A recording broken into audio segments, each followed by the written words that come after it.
A busy week at the state capitol began with a change of leadership in the legislature. State Representative Jeff Hickman of Fairview is the new Speaker of the House of Representatives, replacing T.W. Shannon, who stepped aside to run for U.S. Senate. Hickman faces a number of challenges as he steps into the Speaker's seat, including efforts to lower the state's top income tax rate as the legislature wrestles with a shrinking general revenue fund. Members of the House Republican caucus had already tapped Hickman as their choice for Speaker Monday morning. With Republicans holding a 72-29 advantage in the House, Hickman's election to the powerful leadership position was a foregone conclusion when the House convened Monday afternoon. In his acceptance speech, Hickman made note of the challenges confronting lawmakers. I stand before you incredibly humbled, maybe a bit overwhelmed at the task ahead. There are questions about how the change in House leadership will affect major issues facing lawmakers this session. Governor Mary Fallin has called on the legislature to pass a tax cut measure, and Hickman appeared to signal his support for lowering the state's top income tax rate.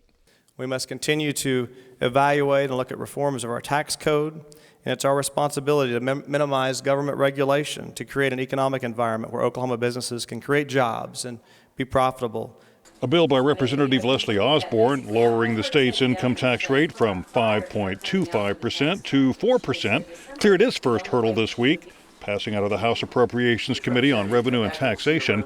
A fiscal analysis of the bill shows it would cost the state about $844 million annually when fully implemented.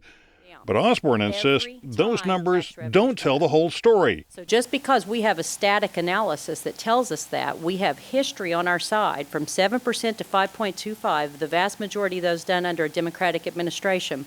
And every time growth revenue came up in all the other sectors so that we saw commensurate changes that we had more money to spend each year than less. Senate President Pro Tem Brian Bingman is more cautious, indicating any tax cut would have to be offset by a spending reduction. It would be challenging, in my opinion, just to pass a tax cut, and we're adding on to our $170 million shortfall, so you tack on another $50 or $60 million, so it just means more cuts for other agencies. Another issue facing lawmakers is how to pay for repairs to the deteriorating Capitol building. Former Speaker T.W. Shannon opposed using bonds to fix the Capitol, favoring a pay-as-you-go model. To me, it's a basic principle. Government shouldn't spend money it doesn't have, and on my watch, we didn't. In fact, we reduced our debt by $85 million. I believe we should pay as we go and not borrow now and pay later. Democratic State Representative Jeannie McDaniel supports issuing bonds to fund repairs and believes Hickman's election could make a difference. I think this year we'll probably have a different conversation about how we fix this building. I certainly hope so. It's embarrassing to look out my window and see barricades where people can no longer walk up to the building and pose for pictures, things people want to do when they visit a place like this. It's a beautiful building and we have a responsibility to fix it, and I'm hoping we can get a bond issue passed this year to do it with Jeff's leadership. A bill sponsored by Senate President Pro Tem Brian Bingman calling for a $160 million bond issue was approved by a Senate committee Wednesday. Bingman argues it's important to act quickly before costs to repair the Capitol go up any further.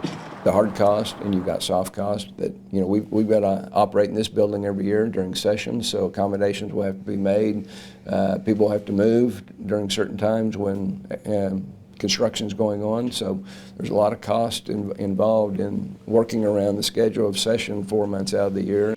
Bingman has not yet had a chance to visit with Speaker Hickman about the bond issue, but says the Capitol repair bill could be voted on by the full Senate as early as next week.